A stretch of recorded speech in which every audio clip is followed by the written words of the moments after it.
Hey friends, hey to my intense, passionate, restless, always thinking ADHD women. Don't worry, I see you. Today, we're going to talk about a message we've heard a million times, at least I know I have, and why it's straight up, I hate this word, but toxic for some of us. You just need to calm down. Just sit and relax. Take a break. Do nothing. Just chill out. Ugh. I hate it when people say this.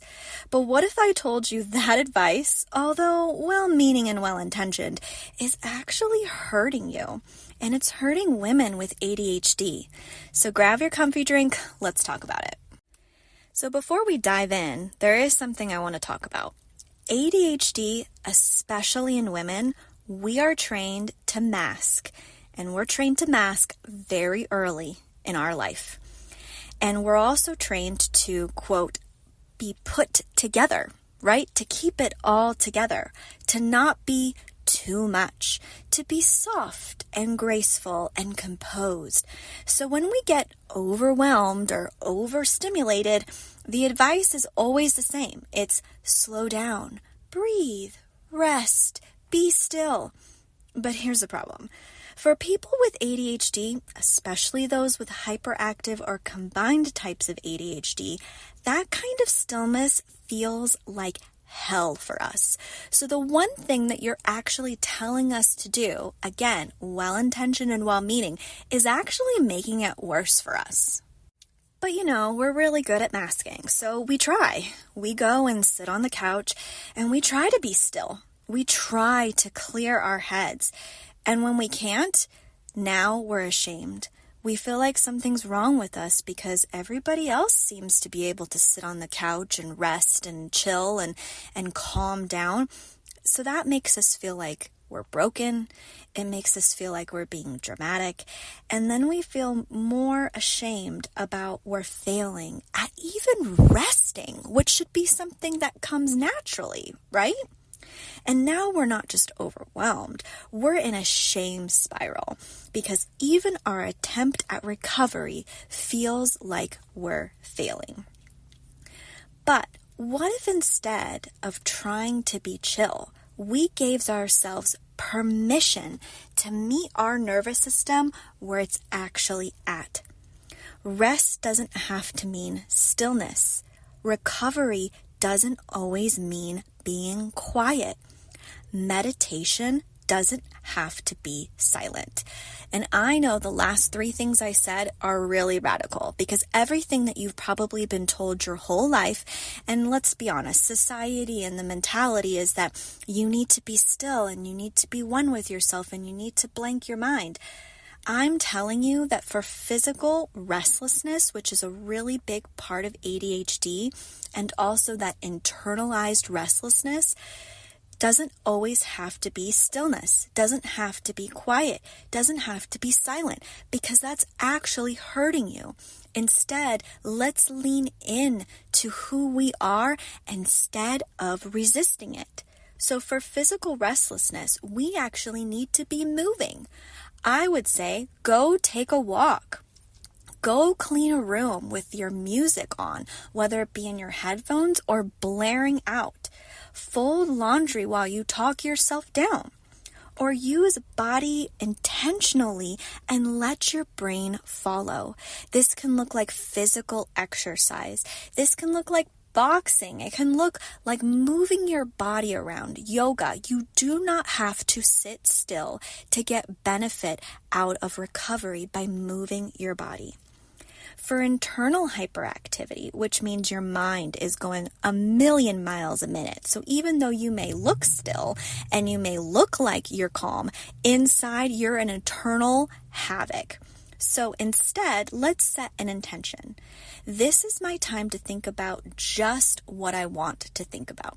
So instead of going and sitting on the couch and trying to find something to think about, I'm giving myself permission and intentional space to only think about one thing.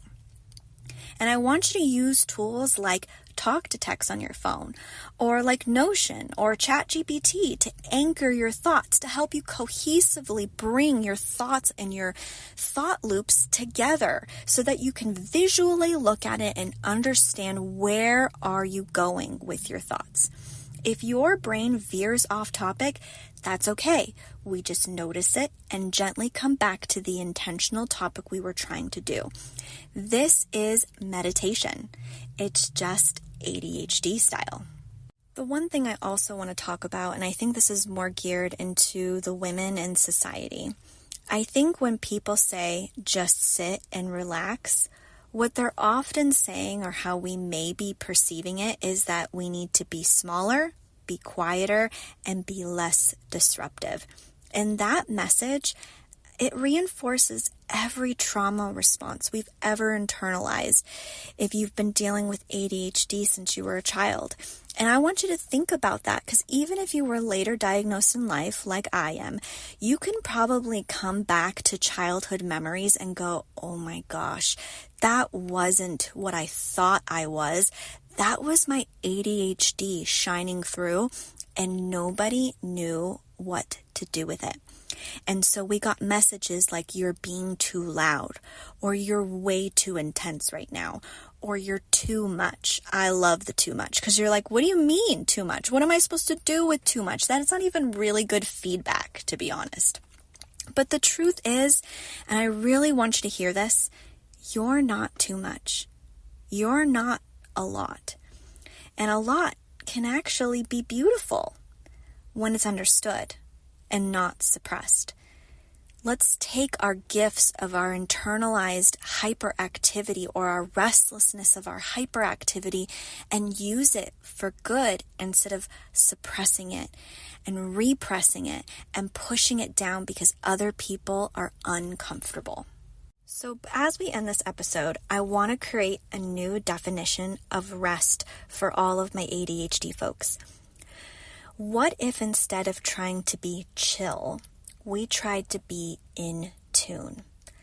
What if rest didn't mean doing nothing, but doing the right thing for your brain and your body? You don't need to be calm to be healthy. You need to be regulated. And for ADHD brains, regulation sometimes means movement. It means stimulation.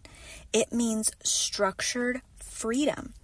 You don't have to sit still to be okay. You just have to stop fighting yourself. If you really liked this episode or resonated with it in any capacity, please share it with others who need to hear this space.